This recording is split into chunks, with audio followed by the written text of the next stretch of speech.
Shalom semuanya. Selamat malam Reva Family. Nah, saudara yang saya kasih dalam Tuhan, hari ini kita akan ada special session dengan Chandra Ingkiriwang. Ya, siapa sih Pak Chandra atau Chandra saya sebutnya? Dia adalah anak rohani saya, saudara.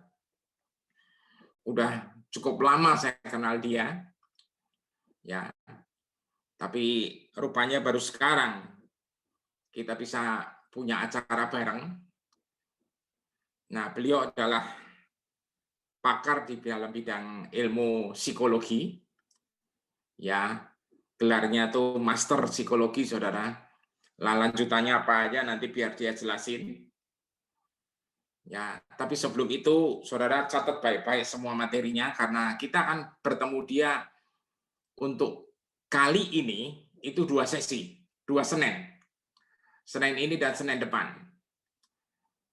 Ya, dan tolong dicatat baik-baik. Ya, kita akan belajar bagaimana sudut ilmu jiwa dan dibagikan nanti juga tentang kebenaran firman-Nya.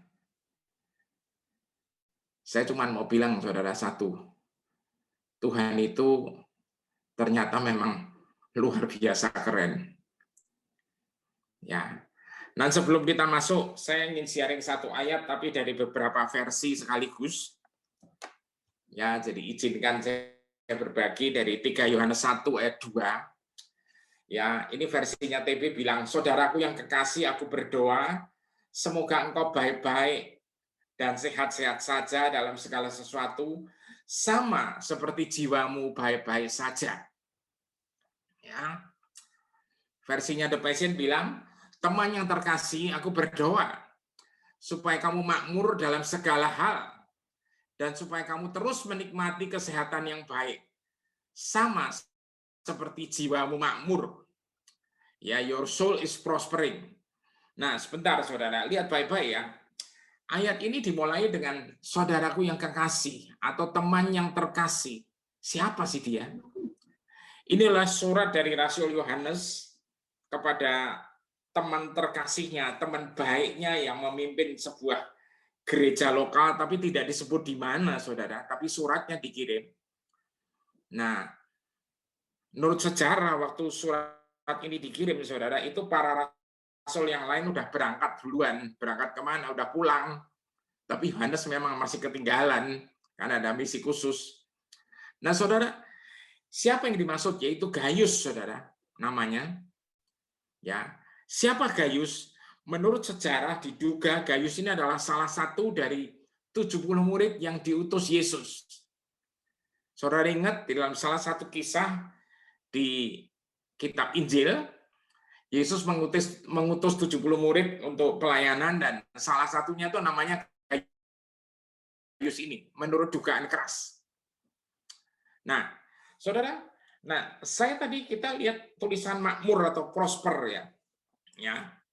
Nah, kita harus tahu baik, saudara, tahu benar-benar bahwa apa yang dimaksud dengan makmur, ya kan?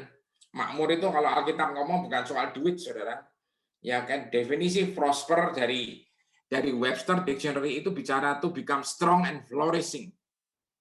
Menjadi kuat dan maju, saudara, dan bertumbuh dan berkembang. Amin.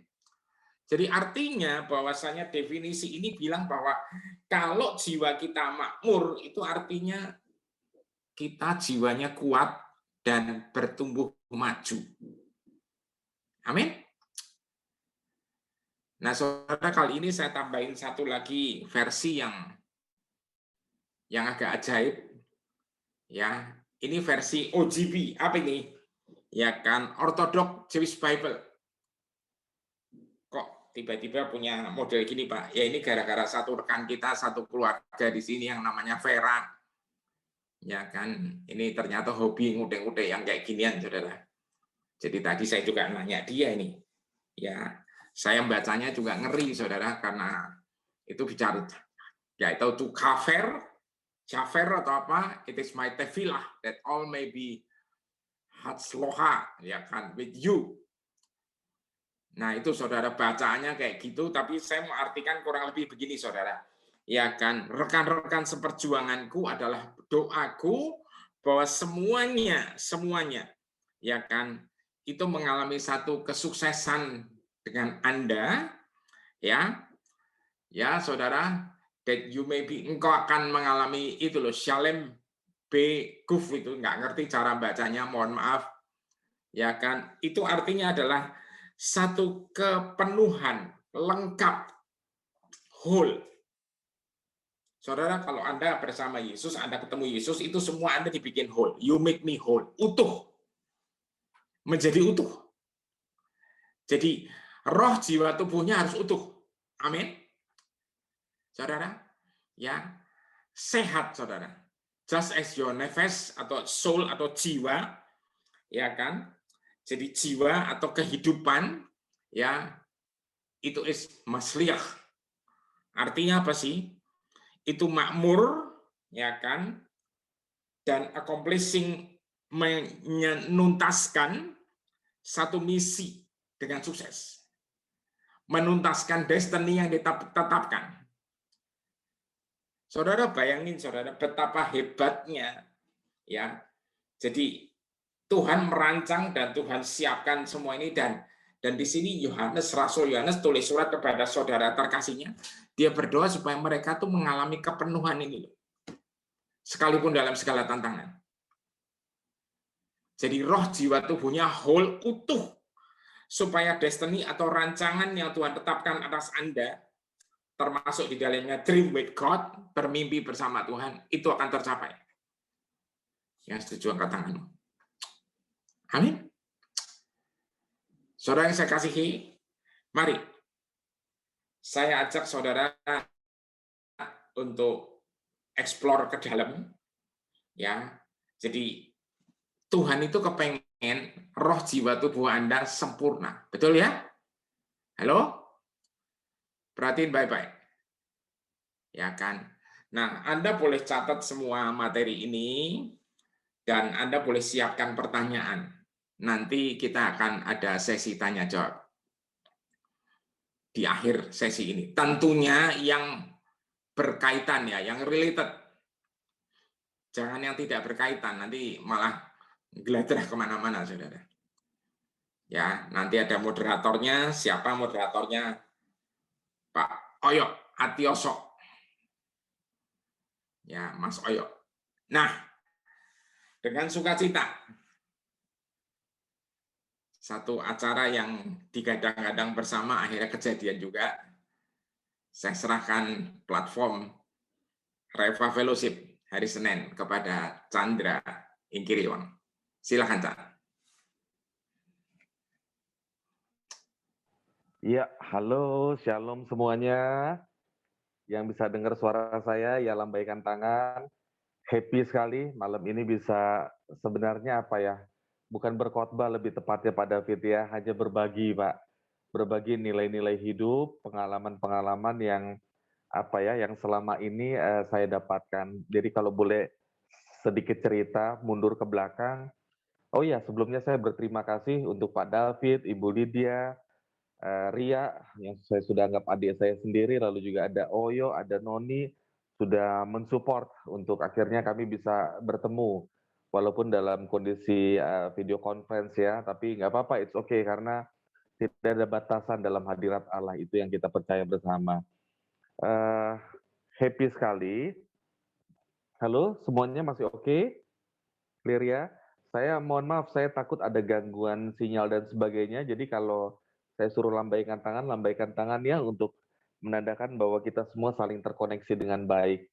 Jadi saya kenal Pak David dan Ibu Lydia ini cukup lama, dari tahun 2009, kalau tidak salah itu bulan-bulan September, Oktober, saya bertemu di satu tempat ibadah, dan hubungan kami berjalan dengan baik. Saat itu saya masih bujangan, masih single, sampai saya punya anak, dan saya memutuskan, mohon maaf, saya bertemu di Jakarta, saat itu saya masih bekerja di Jakarta, lalu kira-kira tahun 2011, 2 tahun kemudian saya menikah, dan saya hijrah ke Bali karena istri tidak mau saya ajak ke Jakarta, terlalu complicated, Kebetulan istri juga lama di Bali, jadi kami ke Bali sehingga Pak David tahu betul jatuh bangunnya saya dari nol, dari saya merintis usaha sampai saya berkeluarga, saya punya anak, dan terus sampai sekarang. Dan happy sekali malam ini bisa berbagi kepada saudara-saudaraku semua.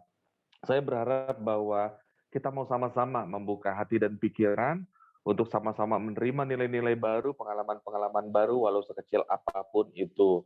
Kita nggak usah tegang-tegang, kita karena ini juga sudah malam. Saya tahu beberapa dari kita juga barangkali letih karena habis bekerja ya, entah masih work from home atau sudah work from office, tapi apapun bentuknya, kita saling jaga ini malam supaya tetap fresh. Kami akan merefresh setiap rekan-rekan semua. Bicara It's All About You itu sungguh luar biasa. Sebenarnya materi ini sangat terinspirasi dari saya melihat beberapa khotbah Pak David mengenai The New You. Bahwa kita ini sungguh-sungguh luar biasa. Kita ini ciptaan yang luar biasa. Manusia itu dilahirkan, bahkan ditakdirkan itu sungguh-sungguh sangat luar biasa menjadi serupa dengan Allah. Hanya sayangnya sedikit sekali manusia yang merasa bahwa dirinya itu betul-betul dihargai keberadaannya, betul-betul memiliki nilai-nilai hidup yang sangat luar biasa. Itu sebabnya saat sekarang apalagi ditambah dengan keadaan pandemi ini banyak sekali orang-orang yang jatuh dari sisi kesehatan mental mereka. Mereka nggak bisa memunculkan potensi hidupnya yang maksimal mengenai dirinya itu tidak keluar secara utuh, secara langsung. Nah, sebelum ke sana saya mau mengenalkan diri saya lebih dalam dulu. Mungkin bisa ditampilkan slide saya, teman-teman, Noni. Oke, saya seorang psikolog, background saya yang terakhir adalah psikolog industri dan organisasi. Jadi juga singkat cerita, dulu sebenarnya saya tidak ingin kuliah di psikologi. Karena pada masa itu saya kira-kira tahun 90-an lah kuliah, tahun-tahun 95 saya berpikir apa ya psikologi itu. Karena dulu niat saya justru ingin sekolah kedokteran. Tapi kita tahu sama tahu bahwa sekolah kedokteran itu biayanya cukup tinggi dan saya dari keluarga yang sangat sederhana, kebetulan ibu saya single parents, jadi saya harus batalkan impian saya untuk bisa kuliah di kedokteran. Saya mikir kira-kira apa ya yang mirip dengan kedokteran. Akhirnya, oh teman saya bilang, kamu coba aja daftar di Fakultas Psikologi. Psikologi itu beda-beda tipis dengan kedokteran. Hanya dia tidak membedah. Karena yang diobati bukan luka fisik, tapi luka jiwa. Wih, menarik juga. Akhirnya saya daftar di Fakultas Psikologi. Saya masuk kuliah di psikologi dan saya enjoy banget di psikologi. Sebenarnya waktu S1 saya mendalami psikologi klinis. Saya senang banget dengan klinis. Jadi saya happy. Saya banyak belajar praktek, bahkan awal-awal tahun karir saya di marketplace itu adalah di rumah sakit jiwa. Salah satunya adalah di Bogor, di salah satu rumah sakit jiwa yang juga tertua di Indonesia. Jadi saya banyak malang melintang awal-awal karir saya di rumah sakit, bahkan di biro-biro konsultasi psikologi juga. Hanya awalnya saja yang senang ketika saya masuk di psikologi klinis. Jadi ketika setiap hari ketemu orang dengan gangguan jiwa, kita sebutnya ODGJ ya, orang dengan gangguan jiwa.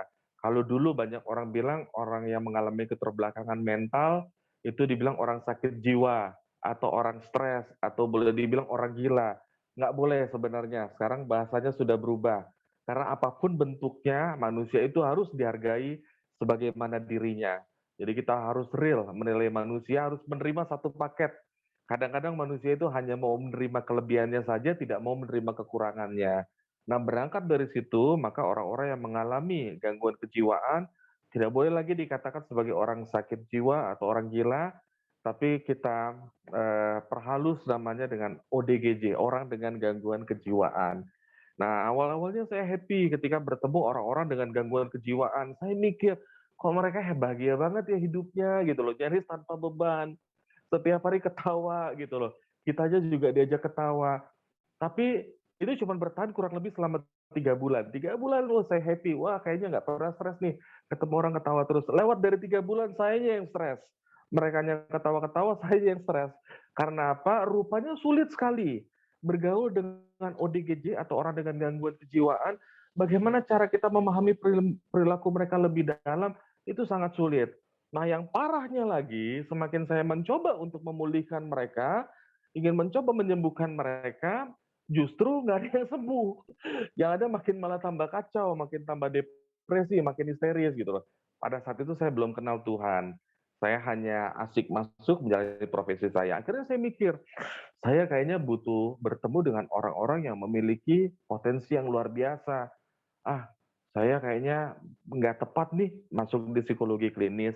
Kebetulan ada kesempatan belajar lagi. Pada saat itu saya mengambil profesi, maka masuklah saya di psikologi industri dan organisasi. Jadi di psikologi industri dan organisasi itu luas sekali, saudara-saudaraku gitu loh. Kita bertemu dengan berbagai macam latar belakang orang, individu yang berbeda, karakter yang berbeda, pengalaman juga berbeda-beda. Yang jelas nomor satu, the rules number one adalah di psikologi industri dan organisasi, kita harus melihat setiap sosok manusia itu sebagai pribadi yang utuh, pribadi yang harus dihargai dan diakui, pribadi yang normal.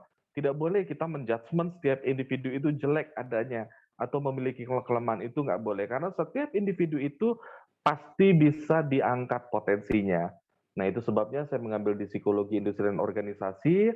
Lalu yang berikutnya, next di slide saya juga sebenarnya fasilitator mitra atau sempat cukup lama juga menjadi mitra fasilitator dari salah satu lembaga psikologi yang cukup lama di Indonesia. Itu gedungnya adanya di kampus Salemba, jadi berdempetan dengan Fakultas Kedokteran Universitas Indonesia itu di Salemba. Saya sempat menjadi fasilitator partner di sana, lumayan cukup lama dari 2006 sampai kurang lebih ya terakhir 2019-2020 lah. Lalu yang berikutnya, selain itu juga keseharian saya juga gemar sekali mempelajari karena saya awalnya belajar tentang psikologi klinis, jadi saya belajar tentang timeline terapi. Jadi timeline terapi ini sebenarnya sebuah proses untuk menyembuhkan luka-luka batin individu atau pengalaman traumatis di masa lampau. Itu metode terapinya sebenarnya kita dengan terapi garis waktu. Jadi mencoba mengembalikan uh, pengalaman atau rasa sakit dari sisi kejiwaan orang tersebut ke saat-saat dia mengalami hal tersebut. Jadi kita tarik ke belakang, lalu kita coba pelan-pelan kita pulihkan, itu yang dibilang terapi garis waktu atau timeline terapi. Jadi saya juga praktisi di timeline terapi, dan next, selain itu juga saya sebagai praktisi pengembangan sumber daya manusia, sebenarnya kalau boleh jujur, saya sempat sudah tidak mau terlalu serius lagi untuk masuk di dunia pengembangan sumber daya manusia. Kenapa begitu rekan-rekan? Jujur, saya harus bilang dari dasar hati kita, kadang-kadang manusia itu unik ya. Kalau kita ketemu 10 manusia, berarti 10 kepribadian yang berbeda-beda. Nah, problemnya seringkali begini, mereka sulit sekali untuk muncul nilai-nilai asli mereka. Kadang-kadang manusia itu punya animal instinct, saudara-saudaraku. Ketika mereka dalam keadaan kepepet, dalam keadaan tertekan, maka hal-hal buruk yang justru mereka lakukan. Sempat dulu saya ya sedikit mengalami, bukan frustasi sih, tapi rasanya malas. Saya coba untuk berbisnis saja, dan paling saya hanya mengajar di perusahaan-perusahaan. Jadi memberikan assessment, rekrutmen, lalu juga mengajar. Tapi sekali lagi ya, Tuhan menggerakkan saya, mengembalikan saya bahwa ini bidang saya. Saya harus memberikan banyak sekali nilai-nilai baru, pengalaman-pengalaman baru kepada setiap individu yang saya temui. Sehingga akhirnya saya terjun lagi ke dalam dunia pengembangan sumber daya manusia. Dan saat-saat ini saya sedang menjalani tugas juga di salah satu perusahaan yang cukup besar di Indonesia, kantornya di Jakarta. Karyawan kami cukup banyak, ya kurang lebih sekitar 10.800 karyawan yang tersebar dari seluruh Indonesia, dan kebanyakan menangani objek-objek vital negara. Di samping itu saya juga masih mengajar di beberapa company, jadi masih menjadi pria panggilan juga, dipanggil ngajar di banyak perusahaan-perusahaan, hal-hal yang sifatnya kita bisa lihat di slide saya berikutnya. Saya juga terapis budaya kerja perusahaan dan organisasi. Itu singkat saja mengenai saya, rekan-rekan. Nah, Kalau bicara tentang it's all about you, bahwa kita menjadi seseorang yang utuh, masuk ke slide saya berikutnya, Mbak Noni silakan dibantu. Oke, next. Ya, ini beberapa kegiatan saya ketika sedang mengajar di beberapa perusahaan. Oke, kita lanjut lagi, rekan-rekan. Oke, nama saya Chandra Inkiriwang. Nah, kita bicara mengenai pemulihan gambar diri rekan-rekan, bahwa kita bicara tentang siapa kita sesungguhnya, it's all about you. Itu tidak terlepas dari bagaimana gambar diri kita yang sesungguhnya. Ada hal-hal yang sebenarnya sudah cukup lama, bahwa seiring tahun, kita tahu sama tahu bahwa hidup itu bukan semakin mudah, tapi hidup itu semakin berat, saudara-saudaraku. Hidup itu semakin penuh tekanan. Rasanya kasusnya sama. Setiap kali saya mengajar di banyak perusahaan, selalu mereka mengatakan bahwa, aduh, dari tahun ke tahun kok hidup kayaknya makin berat ya, tantangan semakin berat ya. Rasanya ada hal-hal yang di luar nalar kita, di luar logika kita, kok terjadi dalam kehidupan kita. Itu selalu terjadi. Nah, artinya apa? Bahwa bicara mengenai kita sebenarnya memiliki potensi yang sungguh-sungguh sangat luar biasa kalau mau kita kembangkan. Nah, kita akan melihat fakta rekan-rekan, saudara-saudaraku, apalagi terkait dengan situasi pandemi yang terjadi saat ini. Bisa ditampilkan slide saya, kita lihat fakta yang terjadi rekan-rekan. Bahwa secara global diperkirakan lebih dari 350 juta orang di seluruh dunia menderita depresi. Dengan banyak dari orang-orang ini juga menderita gangguan atau gejala kecemasan. Jadi kita harus tahu sama tahu, kita sama-sama belajar, depresi itu biasanya erat kaitannya dengan kecemasan seseorang. Semakin tinggi tingkat depresi seseorang, maka kecemasannya pun juga semakin tinggi. Nah, sebuah studi yang dilakukan WHO baru-baru ini bahkan memperkirakan bahwa depresi dan gangguan kecemasan sangat-sangat merugikan ekonomi global. Kurang lebih kalau dihitung-hitung plus minus lah ya, sekitar 2 triliun US dollar setiap tahun. Karena apa? Karena hilangnya kepercayaan diri yang mempengaruhi produktivitas seseorang. Kita harus tahu lebih dalam lagi bahwa orang yang mengalami depresi itu sungguh-sungguh sangat merugikan dirinya sendiri dari sisi produktivitas yang hilang dan juga merugikan tempat di mana orang tersebut bekerja. Nah, kesehatan mental tentunya mencakup akan keseimbangan emosional, psikologis, dan sosial. Nah, saya harus jelaskan, kalau bicara keseimbangan emosional, emosional itu adanya di dalam jiwa kita. Kadang-kadang orang sulit membedakan perbedaan antara emosional dan psikologis. Jadi kalau emosional itu segala sesuatu yang dirasakan oleh seseorang di dalam jiwanya. Kalau psikologis itu manifestasi dari emosional yang dirasakan. Munculnya adalah dari sisi perilaku. Nah, itu sebabnya ada perbedaan juga rekan-rekan, saudara-saudaraku. Kalau dulu lulusan psikologi itu dibilang dokter jiwa atau ahli jiwa. Sebenarnya tidak, karena jiwa itu tidak bisa diukur. Kenapa dibilang psikologis itu bukan dokter jiwa? Psikologis itu adalah seseorang yang mempelajari mengenai perilaku. Dia ahli perilaku yang merupakan manifestasi dari jiwa. Jadi berbeda sekali. Emosional itu adanya di kedalaman diri individu, di dalam jiwa manusia. Sementara psikologis itu manifestasi atau perilaku yang dihasilkan dari emosional seseorang. Nah, kesehatan mental mencakup keseimbangan emosional, psikologi, dan sosial. Ini mempengaruhi cara setiap individu itu berpikir dan bertindak rekan-rekan. Saat pandemi COVID-19 seperti yang terjadi saat ini, kita tahu mengancam di hampir seluruh negara di dunia. Jujur saja, seringkali orang hanya melihat dari sisi fisiknya saja. Berapa banyak orang yang mengalami gangguan secara fisik yang tertular dari penyakit COVID ini. Tapi sebenarnya yang tidak kalah penting adalah depresi dan kecemasan adalah gangguan mental yang sungguh-sungguh sangat meningkat tajam dan juga mempengaruhi setiap individu kita sebagai manusia dalam kita berpikir, beraktivitas, dan berkarya. Nah, fakta yang berikutnya rekan-rekan, salah satu hal yang mengakibatkan terjadinya gangguan mental yang meningkat secara tajam. Lingkungan kerja yang negatif dapat menyebabkan masalah kesehatan fisik dan mental. Itu sudah pasti. Lingkungan kerja yang tidak kondusif pasti akan menyebabkan masalah kesehatan fisik dan juga mental kita. khususnya yang saat-saat ini banyak terjadi karena orang makin banyak stres, stres yang tidak bisa diselesaikan akhirnya mengarah ke depresi, mengakibatkan terjadinya pelecehan dan intimidasi di tempat kerja. Itu masalah yang paling umum terjadi dan dilaporkan, dan ini berdampak sungguh-sungguh sangat buruk pada kesehatan mental individu. Ini kita harus tahu sama-sama saudaraku bahwa seringkali kita hanya menilai sakit fisik saja yang harus diperhatikan, tanpa kita sadari bahwa mental kita pun juga perlu diperhatikan lebih dalam. Mental itu sensitif rekan-rekan, jiwa manusia itu rapuh, perlu sekali untuk dikuatkan, perlu untuk selalu diperbarui dari waktu ke waktu. Puji Tuhannya kita punya Bapa kita, Allah kita yang sungguh sangat luar biasa, yang betul-betul mengetahui kedalaman hati kita, yang kita bisa dekat dengan Bapa kita kapanpun kita butuhkan. Kita bisa intim setiap saat, kita bisa berkeluh kesah. Itu yang menjadi kekuatan kita. Kita berbeda dengan orang-orang dunia, rekan-rekan.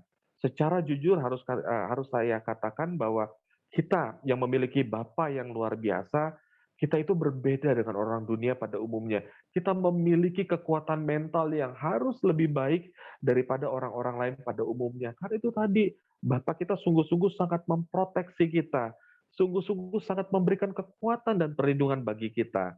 Nah, kita lihat lagi fakta yang berikutnya, next.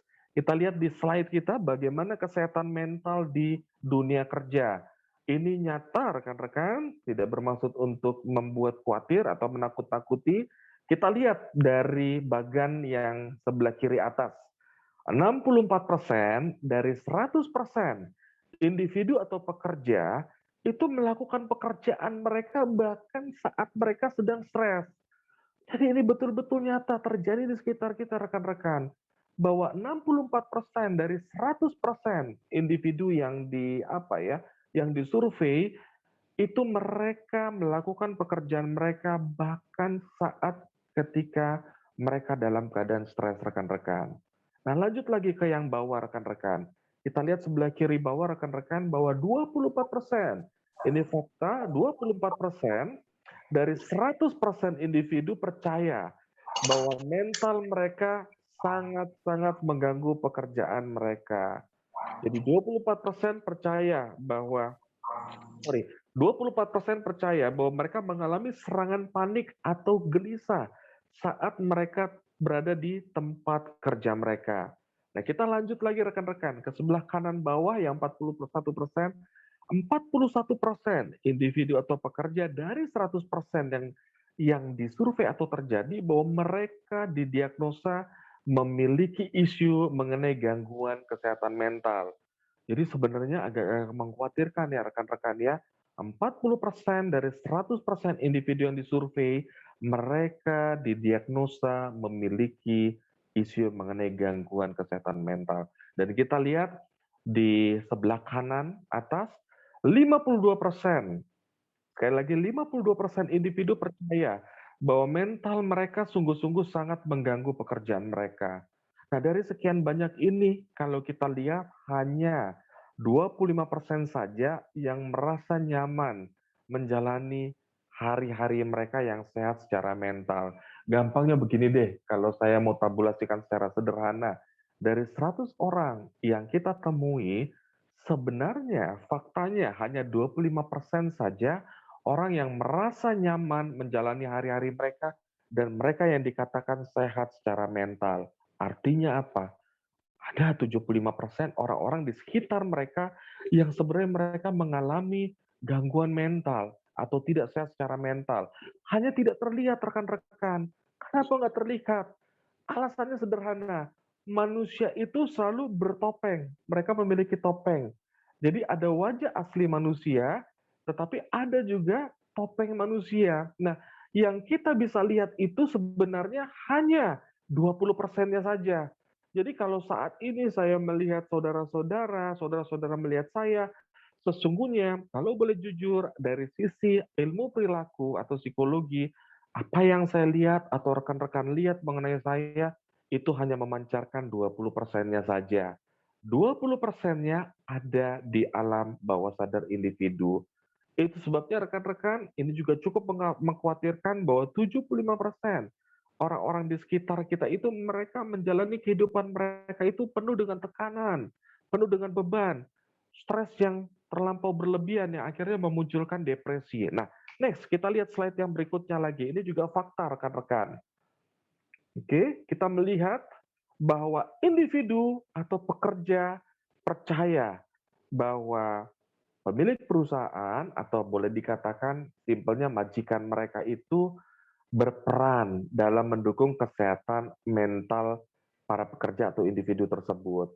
Nah, kita lihat sebelah kiri atas rekan-rekan, 96% dari 100% individu atau pekerja mereka setuju bahwa kesehatan mental itu sungguh-sungguh sangat sama pentingnya dengan kesehatan fisik. Jadi nggak bisa dibedain rekan-rekan, bahwa kesehatan mental itu sama pentingnya dengan kesehatan fisik. Lalu kita lihat yang sebelah kanannya atas, bahwa 88% individu atau pekerja, mereka memiliki keyakinan atau percaya bahwa pemilik perusahaan turut bertanggung jawab untuk mendukung kesehatan mental para pekerja mereka secara menyeluruh. Itu sebabnya terjadi perubahan yang begitu cepat, rekan-rekan. Saya ingat banget kalau saya boleh cerita, awal-awal saya bekerja kurang lebih di awal-awal tahun 2000-an, itu ketika kita bekerja itu kalau di perusahaan ada istilahnya HRD, Human Resources Department, atau boleh dibilang Human Resources Development. Saat-saat itu sekitar akhir 90-an atau awal tahun 2000-an, fungsi HRD itu hanya mengurus hal-hal yang sifatnya administratif atau lebih berkesan personalia. Jadi mengurus absensi karyawan, lalu payrolling, mengenai penggajian, lalu juga ya pokoknya hal-hal yang sifatnya administratif lah, waktu libur, cuti dan sebagainya. Nah, seiring perkembangan zaman, akhirnya human resources itu berubah fungsi. Sudah nggak lagi mengurusi hal-hal yang sifatnya personalia, tapi sudah berubah fungsi mengurusi hal-hal yang sifatnya betul-betul mengembangkan setiap individu. Jadi muncullah istilah human resources development, bahwa setiap individu itu wajib dikembangkan karena mereka berharga, mereka punya potensi yang sungguh sangat luar biasa. Kalau potensinya dikembangkan, mereka akan jadi super, mereka akan jadi kualitas hidup mereka itu akan meningkat. Mereka akan mampu melakukan banyak hal, mulai dikembangkan. Sudah nggak lagi mikirin hal-hal yang sifatnya personalia, sudah mengembangkan. Nah, sekarang eranya sudah berbeda, rekan-rekan. Sekarang sudah era milenial, sekarang sudah eranya berbeda, bahwa sudah nggak bisa lagi dibilang human resources development, tapi sudah dikatakan human capital. Ini penting sekali, bahwa kita memang individu-individu yang hebat sekali. Kita dilahirkan itu ditakdirkan luar biasa, serupa dan segambar dengan Tuhan. Kita mampu melakukan apapun kalau kita berjalan bersama-sama dengan Tuhan. Nah, next, kita lihat lagi, masih lanjut lagi ke slide saya mengenai fakta, tolong ditampilkan. Oke, tadi dikatakan ya di sebelah kanan atas, 80% pekerja atau individu sangat yakin dan percaya bahwa pemilik perusahaan turut bertanggung jawab untuk mendukung kesehatan mental mereka secara menyeluruh. Artinya apa? Individu atau pekerja ini sangat-sangat membutuhkan dukungan dari kesehatan mental. Kesehatan mental ini sekarang sudah jadi kebutuhan, saudara-saudaraku. Sama seperti kalau kita liburan, juga sudah menjadi kebutuhan. Liburan itu pun juga bisa mendongkrak atau bisa menaikkan kesehatan mental setiap individu atau setiap pekerja. Nah, sekarang kita lihat rekan-rekan, presentasi yang di bawah. Kita lihat bahwa masalah paling umum yang berdampak terhadap kesehatan mental adalah, ini kita lihat pelan-pelan yuk. Masalah paling umum yang paling berdampak terhadap kesehatan mental adalah 50%. Itu adalah aspek emosional, trauma psikis atau trauma-trauma psikologis, atau juga boleh dibilang istilahnya luka-luka batin. Jadi seorang yang mengalami luka-luka batin sudah pasti akan sulit sekali untuk bekerja atau beraktivitas secara maksimal. Ada nilai-nilai hidup yang terhambat, merasa tidak insecure, merasa tidak aman dalam hidupnya, dan itu harus dibereskan, rekan-rekan. Lalu yang berikutnya adalah masalah-masalah yang umum yang berdampak terhadap kesehatan mental seseorang adalah 45%-nya adalah masalah finansial atau masalah keuangan. Ini tentu saja ketika kita tidak siap, kita tidak bisa maksimal dari sisi keuangan, itu juga pasti akan mengganggu kesehatan mental kita. Dan yang tidak kalah penting, 39%-nya adalah hubungan interpersonal. Bagaimana hubungan interpersonal yang buruk juga menyumbang sebesar 39% dari gangguan-gangguan psikis atau kesehatan mental yang dialami seseorang. Yang tidak kalah penting dan tidak boleh dianggap remeh adalah kita juga bisa melihat rekan-rekan bahwa kesehatan mental yang paling umum terjadi 18%-nya adalah bully dan juga pelecehan rekan-rekan. Ini sungguh-sungguh sangat-sangat diperhatikan rekan-rekan. Banyak bully, banyak pelecehan terjadi bukan hanya di marketplace saja, tapi di lingkungan anak-anak kita juga banyak sekali bully terjadi. Saya perhatikan betul anak-anak saya ketika mereka bukan hanya bersekolah, tapi juga mereka bermain, bukan karena kita sayang terhadap anak kita, tapi kita tahu bahwa dunia sedang tergerus oleh hal-hal yang sangat negatif. Bagaimana bully dan pelecehan itu terjadi di sekitar kita, rekan-rekan. Nah, ini yang masalah-masalah paling umum yang terjadi di sekitar kita. Tetapi rekan-rekan, ada yang menarik lagi rekan-rekan. Di luar itu semua rekan-rekan. Kita lihat bahwa 3 hal penting yang didiagnosa dan paling berperan besar terjadi di sekitar kita adalah, nah, ini 3 diagnosa paling umum. Kita lihat yuk di tabel kanan di bawah 42% ini, bahwa 23% setiap individu itu memiliki gangguan kejiwaan atau ada depresi di dalam hidupnya rekan-rekan. Lalu juga 20%-nya itu mengalami kecemasan atau gangguan panik rekan-rekan. Dan yang 10%-nya mengalami gangguan tidur, termasuk di dalamnya adalah insomnia. Jadi insomnia itu atau sleeping disorder itu sebenarnya termasuk dari salah satu gangguan kesehatan mental rekan-rekan. Ini fakta yang terjadi yang harus kita perhatikan. Saya harus tampilkan apa adanya supaya kedepannya kita aware, kita lebih bersungguh-sungguh lagi dengan Tuhan, kita intim dengan Tuhan, karena proteksi yang sempurna itu hanya ada dari Tuhan. Nah, kita lanjut ke slide berikutnya rekan-rekan. Oleh sebab itu rekan-rekan kita butuh rasa aman yang benar. 1 Yohanes 4 ayat 18 mengatakan bahwa di dalam kasih tidak ada ketakutan. Kasih yang sempurna melenyapkan ketakutan, sebab ketakutan mengandung hukuman, dan barang siapa takut, ia tidak sempurna di dalam kasih. Saya juga walaupun saya psikolog, tapi ya manusia itu kan apa ya, jiwa manusia itu kan rapuh ya rekan-rekan ya, tidak stabil, up and down, naik dan turun. Kadang-kadang semangat tinggi, tapi ada dalam satu masa merasa dalam keadaan down yang teramat down. Nah, kita butuh mendapatkan rasa aman yang benar. Saya mau cerita sedikit rekan-rekan begini. Pandemi ini juga menimbulkan rasa tidak nyaman buat sebagian orang, bahkan sebagian besar. Termasuk juga saya merasakan itu rekan-rekan. Jadi keseharian saya sebenarnya saya banyak mengajar di perusahaan-perusahaan, saya sebagai ya pria panggilan, nanti sebentar ke Surabaya, sebentar ke Jakarta, ke Bandung. Kalau lagi di Bali biasanya saya membantu istri saya, karena istri saya juga memiliki usaha furniture and home decor. Hari-hari kami kalau saya sedang tidak mengajar di mana-mana itu kami di Ubud karena memang domisili saya di Bali. Tapi saya enjoy sekali mengajar karena passion saya atau hidup saya adalah saya harus bertemu dengan banyak orang, saya harus mengajar. Tiba-tiba dalam kondisi pandemi seperti ini, kebetulan saya ingat banget pada saat Maret tahun 2020 itu kan awal-awal ya pemerintah mengumumkan bahwa pandemi sudah mulai terjadi, seluruh kegiatan dibatasi di Indonesia, termasuk juga bekerja, termasuk juga bersekolah. Saat itu sebenarnya saya dan tim saya di kantor sudah menandatangani kontrak yang cukup panjang. Kami akan keliling Indonesia untuk mengajar kurang lebih 800 tenaga sales, salah satu operator telepon seluler, itu sudah deal kontrak, lalu juga dengan BUMN sekitar ada 2 perusahaan, lalu juga salah satunya dari Dinas Kesehatan juga.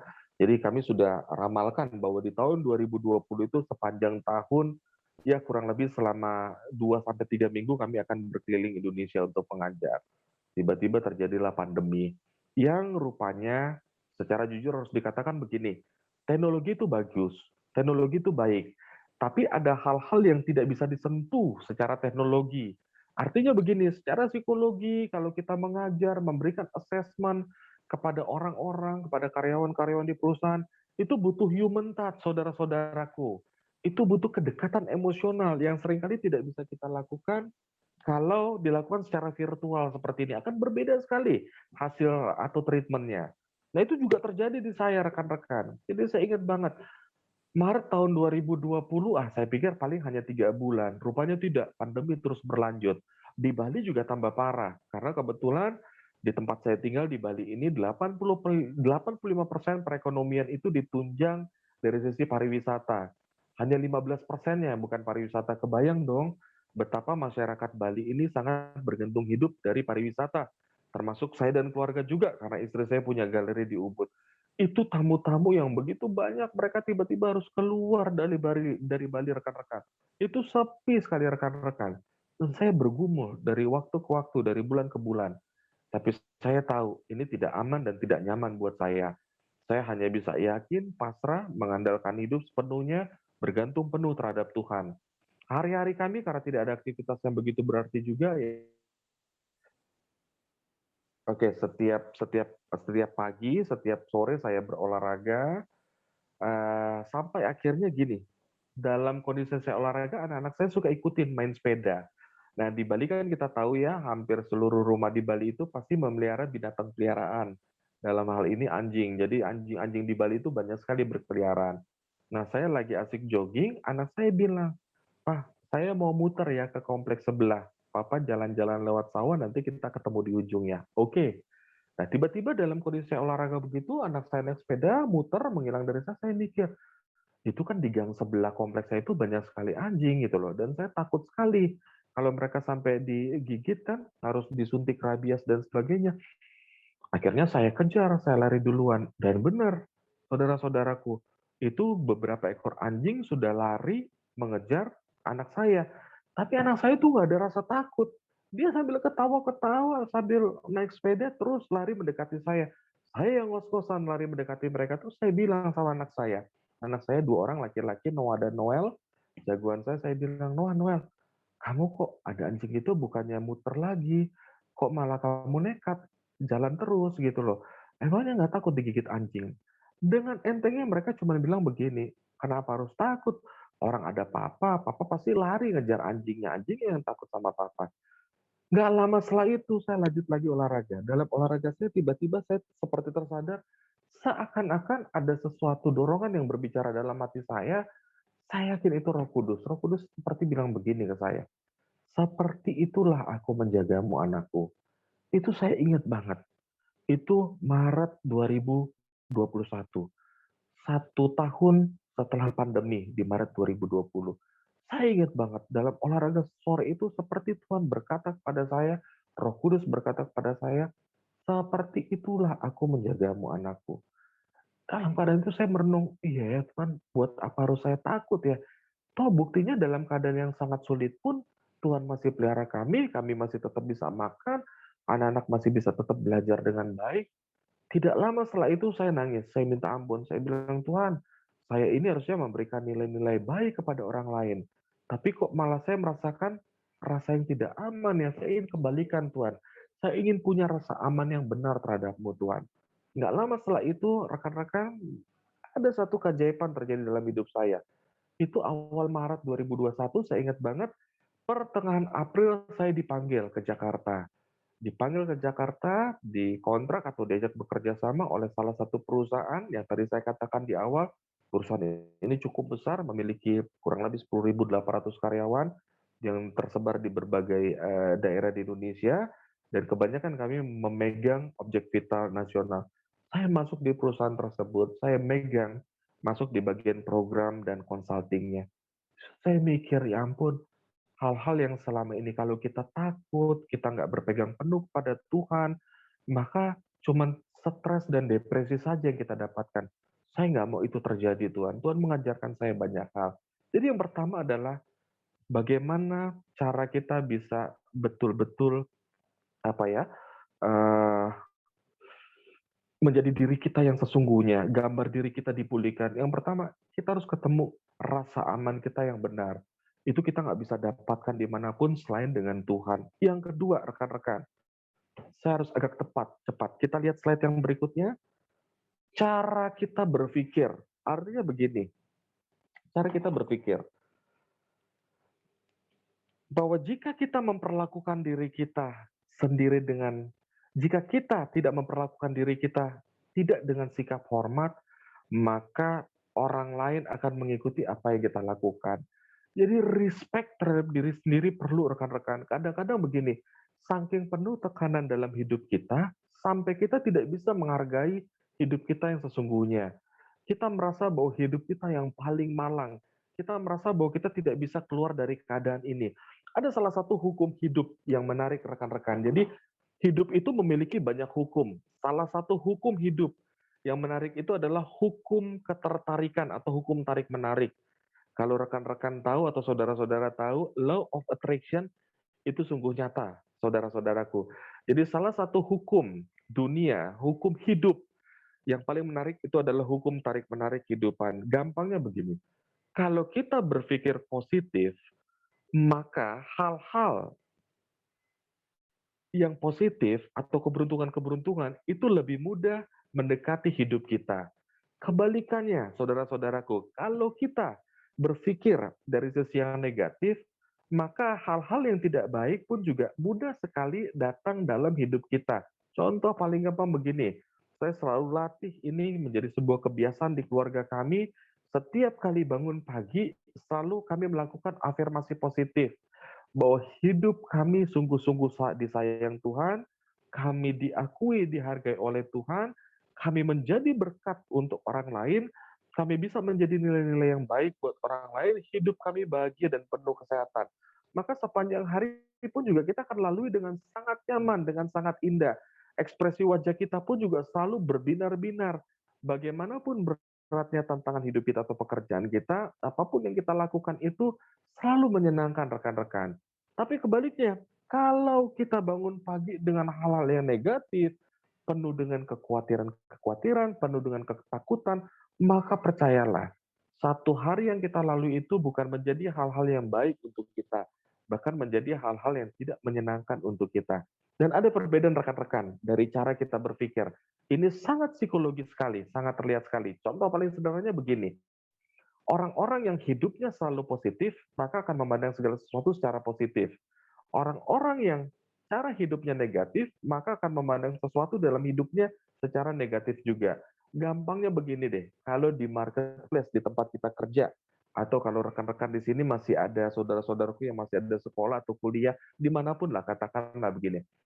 Orang-orang yang positif cara berpikirnya, maka biasanya di dalam keseharian selalu menjadi orang-orang yang disebut sebagai peacemaker, membawa kedamaian. Paling gampangnya begini, saya sering banget ngalamin nih. Katakan begini, kita berfantasi yuk, berimajinasi. Katakan gini, saya sama rekan-rekan lagi ngobrol nih mengenai perilaku, mengenai emosional, mengenai kesehatan mental. Tapi ngobrolnya nggak secara virtual. Tapi kita ngobrol di dalam satu taman yang indah banget. Kita lagi asik ngobrol di sana. Tiba-tiba tanpa kita sadari, ada orang yang tidak kita kenal, tetapi karena energi positifnya sungguh-sungguh sangat luar biasa, dan orang tersebut lewat di depan kita tanpa kita sadari, seluruh mata kita melihat kepada orang tersebut. Padahal kita nggak kenal orang tersebut. Itu yang dibilang orang tersebut memiliki energi positif yang sungguh-sungguh sangat luar biasa. Influence-nya positif, sehingga orang-orang pun juga tertarik pada orang tersebut. Lalu berikutnya gampangnya begini deh, kalau kita sebagai orang yang positif, ini coba dibuktikan. Ini bukan, nggak ada kaitannya dengan paranormal atau perdukunan, tidak sama sekali. Ini real, ini nyata adanya, karena sekali lagi, manusia itu memiliki hukum ketertarikan hidup. Manusia itu memiliki energi, bisa energi positif, bisa energi negatif. Contoh paling gampang begini deh, energi positif yang berikutnya.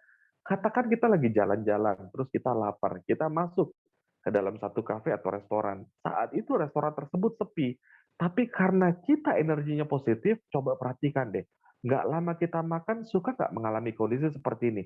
Tiba-tiba mulai berdatangan orang-orang makan di tempat tersebut. Dan kita dalam hati kita, ih, tadi kok kayaknya sepi banget ya, kok sekarang tiba-tiba bisa jadi ramai tempat ini.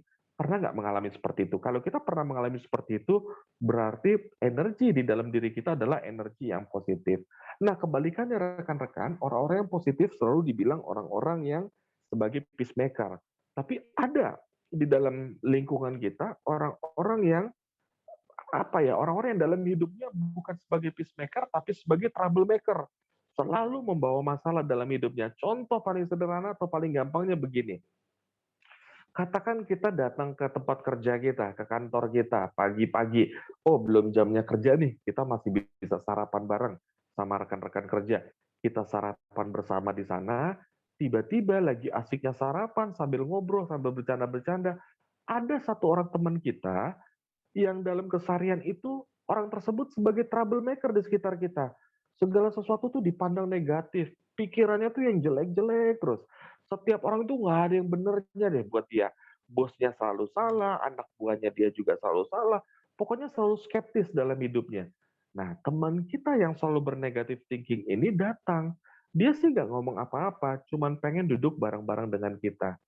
Pernah nggak kita merasakan tiba-tiba kok kita merasa nggak nyaman ya deket-deket dengan orang ini. Lalu mulai pelan-pelan satu demi satu teman-teman dan bahkan mungkin kita meninggalkan orang tersebut. Itu artinya apa? Orang tersebut energinya adalah energi yang negatif. Sehingga apa? Ketika energi seorang negatif, maka akan menarik hal yang negatif juga. Orang-orang menjadi tidak nyaman. Nah, kita penting untuk merubah cara kita berpikir. Ingat, energi yang positif akan selalu menarik yang positif, tapi energi yang negatif juga akan selalu menarik hal yang negatif.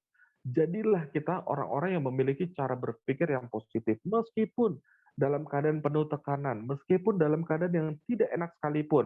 Percayalah, itu harus kita latih terus-menerus. Kalau kita latih rekan-rekan, saudara-saudaraku, maka bagaimanapun pahitnya hidup kita, betapapun besarnya tantangan hidup kita, betapapun tidak nyaman, bahkan tidak enaknya kita menjadi orang-orang yang benar-benar bukan hanya memiliki produktivitas tinggi, tapi kita juga sehat secara mental. Jiwa kita tuh penuh. Itu yang kita sangat berharap. Nah, yang terakhir rekan-rekan, kita coba dilihat slide berikutnya. Ini juga nggak penting. Ini juga penting rekan-rekan. Ini kita bicara mengenai gambar diri rekan-rekan. Oke, gambar. Nah, ini ada salah satu psikolog Kristen, buku-bukunya keren banget. Saya salah satu yang gemar membaca buku-bukunya beliau, namanya Lawrence G. Krabs. Dia berkata begini, psikolog Kristen ini, dia berkata dalam bukunya bahwa kebutuhan pribadi yang mendasar dari setiap orang adalah memahami dirinya sebagai pribadi yang berharga dan dicintai. Di Alkitab pun jelas, Yesaya 43 ayat 4 mengatakan, oleh karena engkau berharga di mataku dan mulia dan aku ini mengasihi engkau. Jadi ketika gambar diri kita tepat sesuai dengan apa yang Tuhan gambarkan, maka hidup kita pun juga akan menjadi normal. Nah, kita lihat lagi di slide yang berikutnya. Gambar diri itu ada dua rekan-rekan. Oke, gambar diri yang salah atau rusak. Artinya begini, seperti apa sih gambar diri yang salah atau rusak? Gambar diri yang salah atau rusak adalah harga atau nilai diri saya sama dengan penampilan atau performa saya plus pendapat orang lain. Jadi bawah gambar diri yang rusak adalah penampilan atau performa saya plus pendapat orang lain. Kita cenderung selalu mengandalkan pendapat orang lain terhadap keseharian kita. Kayaknya kita bergantung banget terhadap orang lain. Apapun pendapat orang lain itu kita ikuti. Akhirnya apa? Kita memiliki gambar diri yang tidak tepat rekan-rekan, yang terombang-ambing, gambar diri yang salah dan rusak. Apa akibatnya kalau gambar diri kita salah atau rusak? Kita lihat ke slide saya berikutnya. Next. Akibat gambar diri yang salah, yang pertama, sudah pasti rekan-rekan, ketika individu memiliki gambar diri yang salah, maka mereka mengalami berbagai problem emosional yang dapat menghambat pertumbuhan rohani mereka. Sungguh-sungguh menghancurkan potensi yang kita miliki dan membuat kita gagal di dalam rencana Tuhan di dalam hidup kita. Problem-problem emosional tersebut antara lain minder. Kita merasa hidup kita tidak berharga, kita merasa putus asa, stres, bahkan stres yang berkepanjangan hingga menghasilkan depresi. Itu akibat gambar diri yang salah. Lalu yang kedua rekan-rekan, gambar diri yang kedua adalah membuat kita terjebak dalam kausan atau ambisi untuk memperoleh kesuksesan dan mendapat pengakuan. Bukan dari diri kita sendiri yang menghargai diri kita, tetapi kita meminta pengakuan orang lain. maka akan terbentuk kecenderungan perilaku yang memaksakan diri rekan-rekan. Perfeksionis yang berlebihan di luar batas. Pernah dengar nggak ada istilah orang itu perfeksionis banget ya? Bahkan saking perfeksionisnya begini, di mejanya itu ada buku yang miring sedikit dia nggak bisa, dia harus rapikan. Atau kalau kita ke rumahnya biasanya orang-orang yang profesionalis ini begini, sendal itu tertata dengan sangat rapi sekali, itu nggak boleh miring sedikit. Itu bahkan gini, ingin bersih sekali, kadang-kadang sampai membersihkan rumah tuh sehari tuh bisa sampai 3, 4 bahkan lebih, nggak boleh ada debu sama sekali. Nah, ingat segala sesuatu yang berlebihan di luar batas juga tidak baik rekan-rekan. Lalu juga yang berikutnya, akibat gambar diri yang salah, ketika kita memaksakan diri, maka kita akan menjadi orang-orang yang ambisius dan workaholic. Ini bahaya banget untuk di beberapa organisasi bisnis, orang-orang yang workaholic itu bagus karena menguntungkan tempat di mana dia bekerja. Tapi sesungguhnya, sebagai individu yang ingin hidup normal itu bukanlah hal yang baik. Sangat menghancurkan fisik kita. Bahkan ke depannya ketika kita sudah lelah secara fisik, maka akan diikuti kelelahan secara mental. Nah, yang berikut yang kedua akibat gambar diri yang salah adalah kita menarik diri untuk menghindari kegagalan. Akhirnya apa? Kita menjadi orang yang cuek, acuh tak acuh, selalu ingin lari dari masalah dan kita menjadi individu yang takut menghadapi tantangan. Menjadi orang-orang yang selalu melempar kesalahan kepada orang lain. Nah, ini akibat gambar diri yang salah. Yang ketiga, rekan-rekan, saudara-saudaraku, kita menjadi pribadi yang tidak aman. Kita tidak menemukan tempat yang aman untuk kita berlindung. Tidak mudah menerima masukan atau nasihat kritik yang membangun. Kita menjadi pribadi yang sangat sensitif, penuh prasangka, mudah salah paham, rendah diri, dan mudah tersinggung. Nah, ini akibat gambar diri yang salah. Tapi satu hal, saya sangat yakin dan percaya bahwa setiap kita yang ada, yang hadir saat ini bersama-sama dengan saya, adalah setiap individu yang disayang Tuhan. Setiap individu itu yang intim dengan Tuhan, yang memiliki gambar diri bukan yang salah, tapi gambar diri yang benar. Kita lihat yuk di slide berikutnya yuk. Gambar diri yang benar itu seperti apa sih? Oke, gambar diri yang benar itu adalah harga atau nilai diri itu sama dengan pribadi saya plus apa kata Tuhan, rekan-rekan.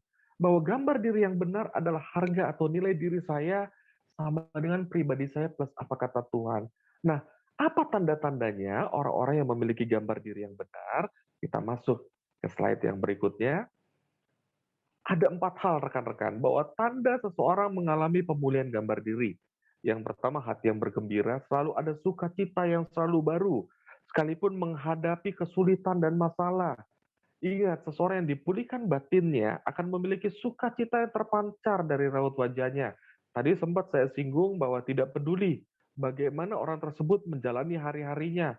Apakah penuh dengan tekanan, apakah penuh dengan intimidasi, tekanan sebesar apapun tidak bisa menghancurkan harga diri atau gambar diri orang tersebut. Orang yang dipulihkan batinnya akan memiliki sukacita yang terpancar dari raut wajahnya. Yang kedua adalah pikirannya selalu diperbarui rekan-rekan. Dari hari ke hari selalu ada pembaruan, mengikuti atau menurut dengan kebenaran firman Tuhan. Sehingga menjadi semakin positif dalam memandang dirinya sendiri dan segala sesuatu di hidupnya. Yang tidak kalah penting adalah dari sisi relationship. Selalu peduli, mulai peduli akan kebutuhan-kebutuhan orang lain. Nggak pernah bisa melihat orang lain jatuh, selalu ingin membantu orang lain. Muncul kasih terhadap sesama. Hubungannya dengan Tuhan dan sesama akan terbangun lebih baik dari sebelumnya. Selalu ada keintiman dengan Tuhan, selalu ada kedekatan dengan orang lain. Memandang orang lain itu bukan hanya dari sisi, tidak melihat dari sisi negatifnya, tetapi dari sisi positifnya. Bahwa setiap manusia itu harus dihargai apapun keadaan mereka. Kita menerima manusia itu bukan dari kekurangannya, tapi juga bukan dari kelebihannya saja, tetapi juga dari kekurangannya. Dan yang keempat, sudah pasti dong, tanda-tanda seseorang yang mengalami pemulihan gambar diri adalah orang-orang yang gemar berdoa, rekan-rekan. Selalu memuji dan menyembah Allah. Ingat, di dalam kita intim dengan Tuhan, memuji dan menyembah ada kebebasan dan kemerdekaan dalam hadirat Tuhan. Kita merasa bukan lagi menjadi tertuduh atau menjadi orang yang terintimidasi. Kita menjadi orang-orang yang betul-betul diangkat oleh Tuhan sebagai anak Tuhan. Kita sebagai biji mana Tuhan, sebagai kelanjutannya. kerohanian kita dari hari ke hari mulai makin bertumbuh. Oke, next yang berikutnya rekan-rekan kita akan lihat lagi bahwa nggak peduli rekan-rekan, apapun yang kita alami, ingatlah bahwa kita memulai hidup ini sebagai seorang pemenang. Ingat, kita itu dilahirkan dengan sangat-sangat luar biasa kejadian kita. Dari sekian ribu sperma rekan-rekan, hanya satu yang unggul, yaitu kita rekan-rekan. Kita adalah orang-orang yang lebih dari pemenang, yang diangkat Tuhan sungguh-sungguh sangat luar biasa. Saya mau cerita sedikit, masih ada waktu, kurang lebih beberapa menit. Oke, begini rekan-rekan. Umur saya 45 tahun, saya sempat ceritakan di awal, saya mengalami masa kecil yang sangat sederhana karena ibu saya single parent. Single parents bukan karena saya ditinggal meninggal atau mati oleh ayah saya, tidak. Tapi ibu saya bercerai, saya dua bersaudara rekan-rekan. Nah, saya mengalami hidup yang kurang nyaman, kurang enak. Karena apa? Ya, sebagaimana orang yang sangat sederhana hidupnya, kita tentu tahu mau segala sesuatu serba terbatas ya. Tapi saya jalani itu tetap dengan berharap bahwa ke depannya ini semua akan berubah. Nah, ibu saya memiliki kebencian yang sangat luar biasa terhadap ayah saya. Jadi, waktu saya umur 6 atau 7 tahun, mama dan papa saya berpisah. Kebetulan papa saya memiliki perangai yang kurang baik. Jadi, dia gemar main perempuan, bahkan sudah menikah sampai 2 kali. Jadi ketiga dengan mama saya istri pertama, terus bercerai, menikah lagi yang kedua, gagal. Saya punya adik tiri juga sekitar 2 orang. Yang ketiga menikah lagi. Ya intinya begitulah, kurang baik lah. Sehingga setiap hari itu saya selalu diceritakan hal-hal yang tidak baik mengenai ayah saya. Dan itu terus terbawa. Sampai akhirnya saya kuliah. Saya kuliah di psikologi, saya sekolah. Saya tahu ada hal-hal yang belum beres dalam hidup saya. Nah, luka-luka batin saya mengenai figur ayah saya itu hilang. Bahwa, buat saya seorang ayah itu bukan ayah yang melindungi, ayah yang menjaga anak-anaknya, tapi ayah yang meninggalkan anak-anaknya. Nah, itu makin diperburuk dengan satu keadaan begini rekan-rekan. Saya punya kakak perempuan, karena kami hanya dua bersaudara. Kakak saya itu selalu the best, dari dia sekolah, dari kecil, sampai dia kuliah, dapat beasiswa, sehingga akhirnya dia lulus. Dia waktu itu kuliah di NHI, National Hotel Institute di Bandung, sekolah tinggi pariwisata. Dia lulus dengan nilai baik, sempat kerja jadi manajer di beberapa hotel bintang 5, tapi akhirnya dia memutuskan untuk menjadi cabin crew atau pramugari di Cathay Pacific. Nah, diizinkan oleh ibu saya. Pada saat itu dia bilang begini, saya masih kuliah waktu itu. Chan, kamu tenang ya, saya kerja dengan penghasilan yang baik, lumayan dapatnya, karena bukan dihargai secara rupiah. Nanti apa yang aku dapatkan itu, kamu harus sekolah tinggi-tinggi ya. Nanti saya sekolahin kamu bahkan sampai ke luar negeri, ke Australia. Saat itu saya sangat berharap, tapi rupanya kenyataan berbicara lain. Kakak saya terlanjur menikah dengan orang asing, dan biasanya kebiasaan orang asing itu mereka tidak terlalu peduli dengan keluarga. Masing-masing lah, sangat individual.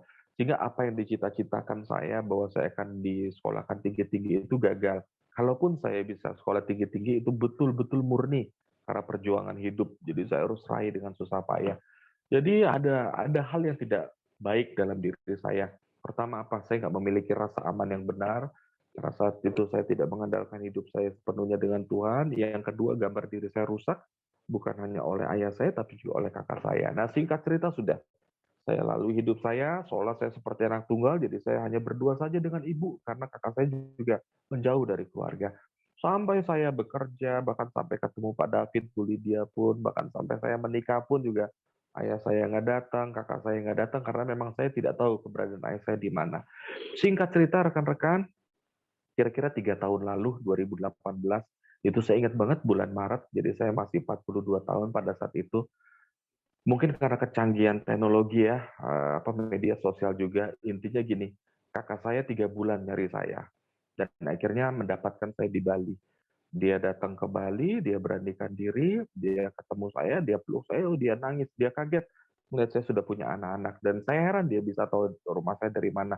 Intinya sudah, kami saling mengampuni, kami lepaskan pengampunan, tapi rupanya itu belum selesai. Karena dia punya misi, selain dia mencari saya, ingin meminta maaf karena dulu dia menelantarkan saya adiknya, dia bilang, itu papa udah tua, sudah 70 tahun, dan sekarang sudah berubah, sudah kira-kira 15 tahun lalu kembali kepada Tuhan. Jadi ayah saya dulu tuh bengal banget, rekan-rekan papa saya bengal banget. Sudah meninggalkan ibu saya, meninggalkan iman juga. Wow, segala macam agama dia jalanilah intinya. Tapi kakak saya bilang udah kembali kepada Tuhan. Dia bilang sebelum dia meninggal dia pengen banget ketemu saya. Saat itu di hati saya gimana ya? Saya itu tidak pernah mendapatkan figur yang baik mengenai ayah saya. Saat saya kecil, umur 6-7 tahun, saya butuh kasih sayang ayah, tiba-tiba ditinggalkan. Berontak sebenarnya, biar gimana pun ini masih daging, betul nggak? Tapi tiba-tiba seperti Tuhan sadarkan, Roh Kudus sadarkan bahwa, ingat loh, kamu keseharian kamu selalu memberikan nilai-nilai baik pada orang lain. Kamu selalu membawa orang lain kepada arah perubahan. Kamu juga harus jadi role model dong. Ya oke lah, gimana caranya? Dia hubungkan, kami video call lah, seperti ini. Kami video call. Pada saat video call, ayah saya nggak bisa bicara banyak, dia cuma menangis, dia cuma bilang dia kangen, mau datang ke saya, mau ketemu. Saya bilang oke lah, nanti waktu yang mengatur. Kebetulan ayah saya tinggal di Jawa Tengah, di Pekalongan. Nah, kira-kira 2 Maret itu terjadi, akhir Maret, kira-kira bulan Juni saya putuskan bersama dengan istri dan anak saya melakukan perjalanan spiritual. Kami bawa mobil dari Bali, saya sama anak sama istri, kami datang ke Pekalongan, ke tempat ayah saya. Itu ketika ayah saya melihat saya, papa saya melihat saya itu sampai pingsan 2 kali nih. Nggak bisa ngomong, dia cuma bilang minta maaf, sudah melantarkan saya. Dan saya ketemu ibu tiri saya juga di sana. Jadi istrinya yang ketiga. Kebetulan juga tadinya bukan anak Tuhan, tapi sekali lagi 15 tahun ke belakang ayah saya berubah. Dia jadi menjadi seorang yang cinta Tuhan. Istri yang ketiga pun juga berubah. Jadi orang yang tidak kenal Tuhan menjadi kenal Tuhan. Jadi semalam-malaman kami nggak tidur, kami cerita. Terus pada saat hari kedua tidur, tiba-tiba subuh saya bangun, jam 4 saya bangun. Saya keluar rumah, saya lihat, saya seperti nostalgia. Ini dulu ketika saya masih kecil, 5-6 tahun saya pernah datang ke rumah ini, karena itu rumah peninggalan opa oma saya ya. Ya, itu di Jalan Hayam Wuruk, jadi pinggir jalan besar, jalan protokol sekali, rumahnya masih bangunan Belanda, betul nggak berubah sampai sekarang. Tiba-tiba saya nangis, lalu sambil saya berdoa, ya ampun Tuhan, 35 tahun saya berjuang, saya nggak pernah ketemu papa saya, tiba-tiba Tuhan buat ini jadi sebuah rekonsiliasi gitu loh. Dan saat itu, setelah itu, percaya atau nggak percaya, hidup saya tuh lepas banget. Kemanapun saya mengajak itu tidak seperti ada beban dalam hidup saya. Ketika saya bertemu dengan banyak orang di perusahaan tuh, saya merasa betul-betul harus bisa memberikan yang terbaik buat mereka. Seakan-akan gangguan mental, hambatan psikologis dalam hidup saya seakan-akan lenyap. Jadi 35 tahun saya nggak pernah bertemu, saat itu saya lepaskan pengampunan. Dan hidup keluarga kami dipulihkan, hubungan saya dengan kakak saya juga dekat, dengan ayah saya apalagi, papa saya itu sangat dekat sekali, hampir setiap hari kita komunikasi, bahkan saya sempatkan kalau saya ke Jakarta saya untuk datang ke sana, anak-anak saya juga begitu, kita dengan istri sangat dekat sekali. Nah ini penting bahwa ketika kita mendapatkan gambaran diri kita yang benar di hadapan Tuhan, maka percayalah, hal-hal yang tidak baik, mentalitas yang buruk itu dapat kita hindari, dapat kita bukan kita hilangkan, tapi kita berjuang sekuat tenaga untuk keluar dari hal yang tidak baik tersebut. Saya pikir demikian dari saya. Mohon maaf, saya tidak bermaksud mengajarkan saudara-saudara sekalian karena saya bukan siapa-siapa. Saya hanya ingin berbagi hal apa yang saya rasakan dan terjadi di lingkungan sekitar kita yang mungkin selama ini tidak kita sadari, tapi ini nyata. Betapa pentingnya kita menjadi diri kita yang utuh di hadapan Tuhan. Terima kasih dan selamat malam. Wow, thank you Chandra, luar biasa.